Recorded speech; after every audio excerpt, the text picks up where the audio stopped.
Dari Markus pasal 13 ayat 31 sampai 35 ini secara seragam di seluruh gereja Jemomasa di minggu sengsara yang ketiga ini diberi judul tetap konsisten melayani walau terancam disakiti. Tetap konsisten melayani walau terancam disakiti.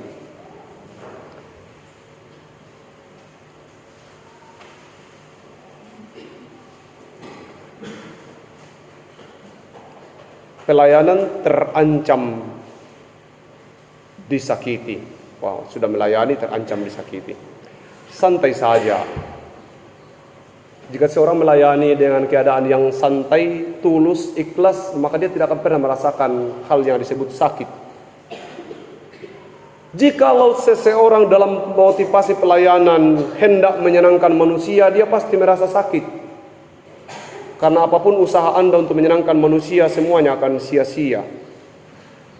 Kita akan terus bersuka cita kalau pelayanan kita itu adalah usaha menyenangkan Tuhan.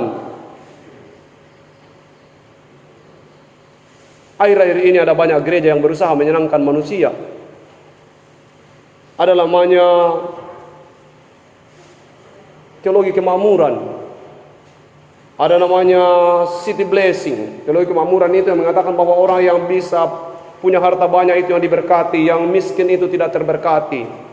Orang yang mendapat banyak anak-anak, orang yang mendapat banyak hal dalam hidupnya disebut adalah orang yang terberkati, yang kemudian digabungkan dalam sebuah kota yang namanya kota terberkati, city blessing namanya.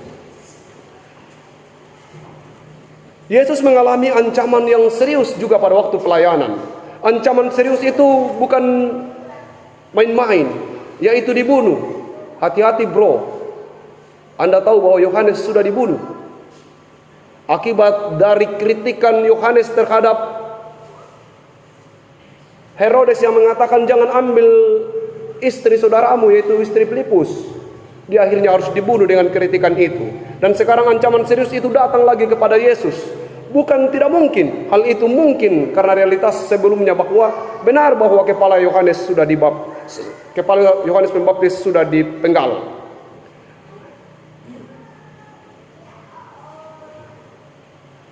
Tetapi Yesus tahu bahwa pelayanannya bukan untuk manusia.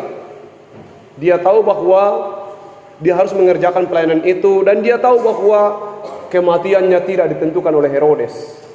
Kematiannya sudah ditentukan oleh keputusan Tuhan, yaitu dia hanya mungkin mati di Yerusalem.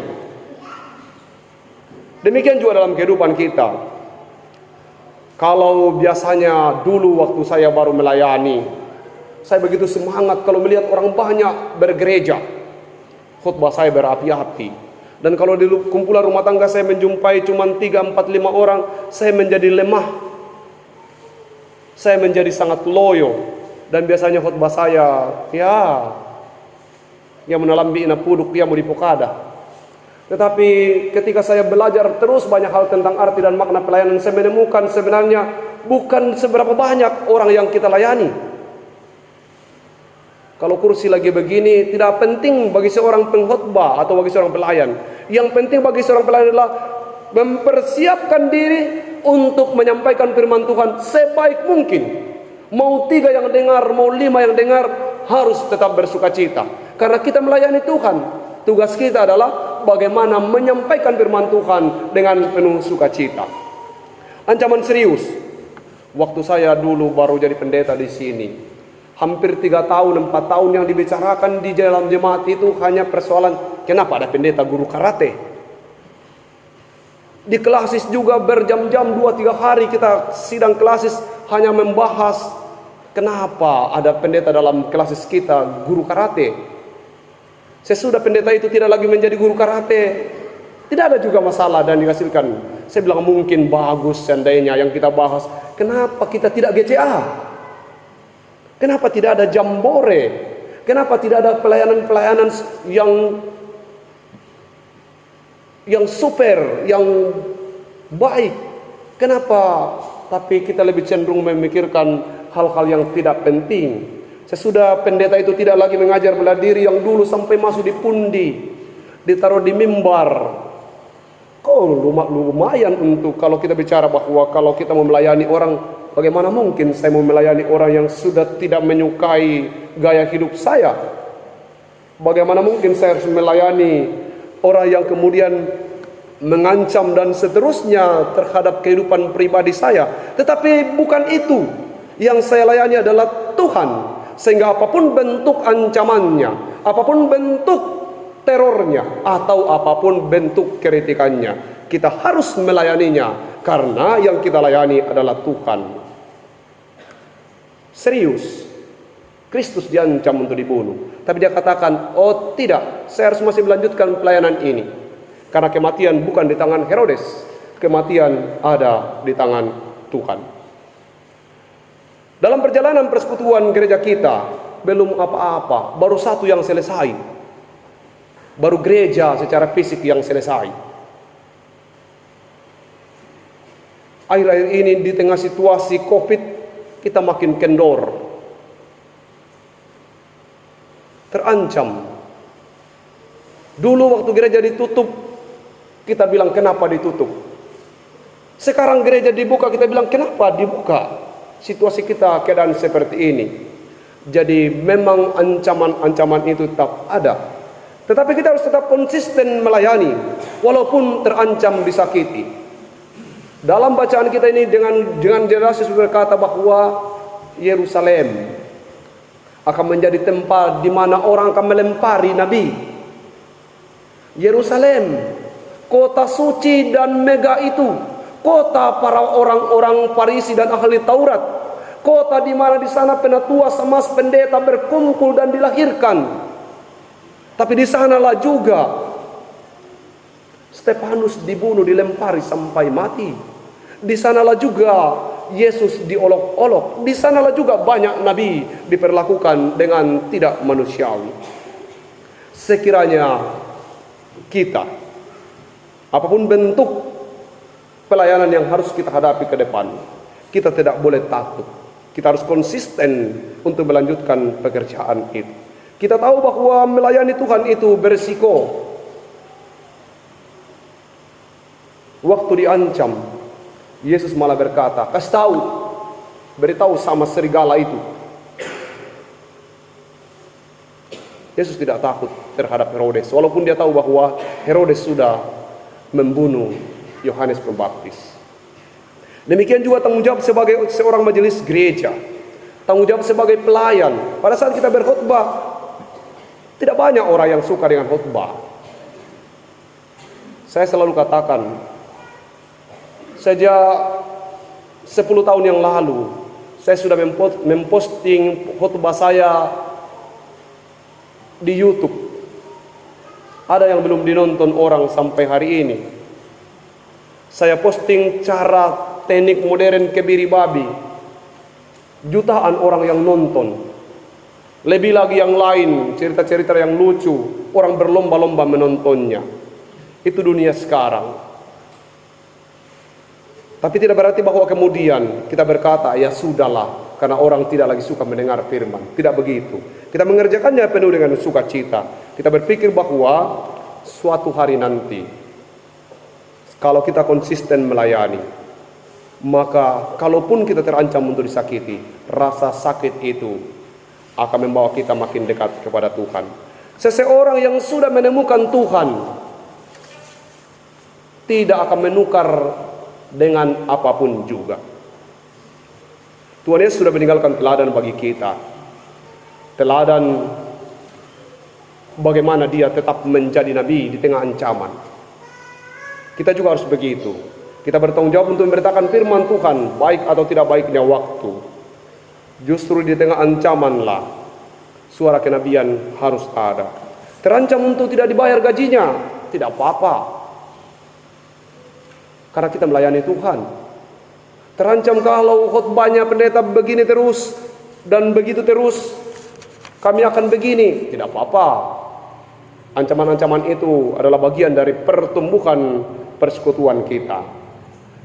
Kita melayani Tuhan. Dan sekali lagi terus tahu bahwa semua kita ini melayani Tuhan. Sehingga apapun jenis pelayanan kita akan kembali bersuka cita. Tapi kalau kita melayani manusia, pasti satu hari nanti kita merasa, Sang pulau moton na kulayani na. Masih begitu. Saya di sini sudah berapa tahun. Kenapa masih begitu? Tapi karena kita melayani Tuhan, maka kepada Tuhan kita menaruh pengharapan. Kalau orang-orang menjadi baik terhadap apa yang kita lakukan, menjadi senang terhadap apa yang kita lakukan, itu bukan karena kita, tetapi karena Tuhan bekerja dalam kehidupan mereka. Kalau kemudian orang-orang tidak terlalu respon dengan pelayanan kita, itu bukan karena mereka, itu karena tanggung jawab kita terhadap Tuhan. Kita harus terus melakukannya. Hari ini Persekutuan Pemuda genap 52 tahun. Kita berharap bahwa mereka kemudian nanti akan menjadi generasi yang mengerjakan yang lebih baik, mengerjakan yang lebih dari apa yang kita kerjakan. Mereka diberi tanggung jawab memberitakan Injil bukan hanya dengan jalan kaki, tetapi mereka diberi tanggung jawab untuk memberitakan Injil dengan cara yang sangat modern. Mereka masuk ke dalam dunia teknologi, mereka harus mengerjakan itu.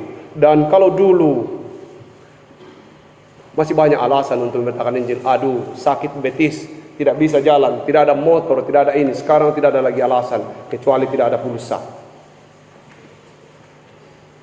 Melayani itu dibutuhkan konsisten.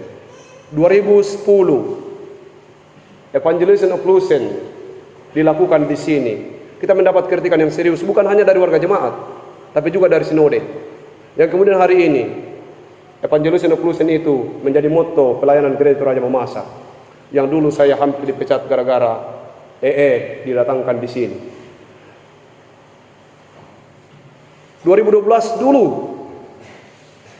diadakan jambore sekolah minggu di Kondo Sapata. Kami diusir, yang kemudian berakhir dengan dipindahkannya jambore ke Tanjung. Tapi sekarang sudah banyak anak-anak yang merindukan jambore-jambore itu. Dulu retret pemuda dianggap sebagai tindakan yang konyol, tapi sekarang hampir semua kategorial merencanakan retret. Retret di tempat saja, kalau tidak bisa sampai ke Bali. Dulu LCD waktu dibeli dibilang belum waktunya. Tapi sekarang kalau tidak ada LCD, hancurlah kita. Dulu piano ini harus di CCR dan sebenarnya kata mungkin belum saatnya kita untuk itu. Tapi hari ini kalau dia tidak bunyi, bermasalahlah ibadah ini. Sekarang kita juga sedang bergumul dengan panasnya dalam ruangan ini. Kita berharap bahwa peristiwa AC, peristiwa LCD, peristiwa AC dan peristiwa-peristiwa lain tidak lagi terulang dalam persekutuan kita. Dulu kita katakan kita seragam tidak makan dan minum di kumpulan rumah tangga karena akan ada 5 kebaktian kategorial dalam perjalanan kita. Bukan berarti bahwa kita kecewa dengan kritikan dan masukan-masukan, tidak, tapi kita dibesarkan dari situ. Sesudah itu diputuskan untuk tidak makan dan tidak minum. Lalu kita berkata, apa ini sangat tidak manusiawi. Tapi ketika kita jalani memang dengan penuh kesulitan. Sekarang tidak dibahas lagi. Mau makan boleh, tidak boleh. Minum boleh, tidak minum juga boleh. Tapi kemudian kita berkata, kenapa tidak ada keputusannya? Kita harus dewasa. Makan boleh, tidak makan, tidak apa-apa. Minum boleh, tidak minum, tidak apa-apa. Kita harus mempersiapkan yang prinsip, yaitu pelayanan. Kita bersyukur bahwa HUT Persekutuan Pemuda Gereja Toraja Mamasa yang ke-52 tahun akan membawa pembaharuan baru dalam kehidupan kita. Tetap konsisten walau di tengah ancaman tersakiti. Jemaat dikasihi Tuhan, menutup renungan ini, saya akan menceritakan kepada kita sebuah cerita. Katanya, ada seorang yang merasa dirinya sangat percaya. Dia nelayan. Dia sedang mendayung perahunya di laut. Tiba-tiba cuaca berubah buruk dan ombak sangat besar. Dia terhempaskan ke sana kemari. Lalu dia berdoa kepada Tuhan, Tuhan, kalau saya selamat dari badai ini, sapi saya yang satu-satunya itu saya potong. Nampaknya Tuhan mendengarkan itu. Ini cerita. Perahunya kemudian didorong ombak ke pinggir pantai. Sesudah dia mulai melihat, oh ada titik terang. Nampaknya di sana ada pulau. Tidak lama lagi dia akan bersandar. Dia katakan, oh Tuhan, bagaimana kalau diganti dengan 10 ayam saja?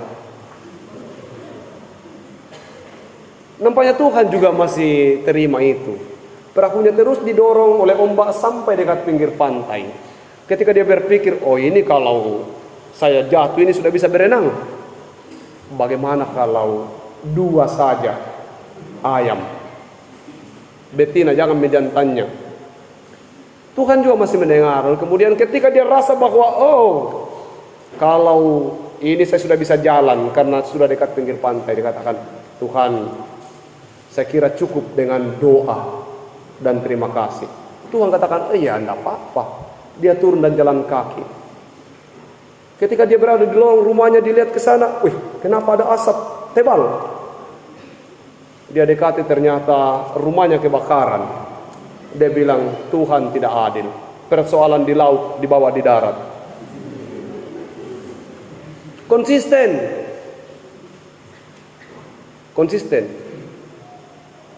Bukan bahwa Tuhan tidak adil sesungguhnya, tapi bahwa dia yang tidak konsisten. Ketika kita mengambil keputusan untuk melayani Tuhan, kita melayani Tuhan dengan segala sukacita dan ketulusan. Kita percaya bahwa ancaman akan ada. Dan ancaman itu bukan ancaman ringan. Ancaman itu adalah ancaman serius. Bahkan bisa mengancam jiwa dan raga kita. Tapi kita percaya bahwa hidup dan mati kita ada di tangan Tuhan. Tetap konsisten melayani walau terancam untuk disakiti. Orang-orang muda hari ini di usia yang ke-52 tahun.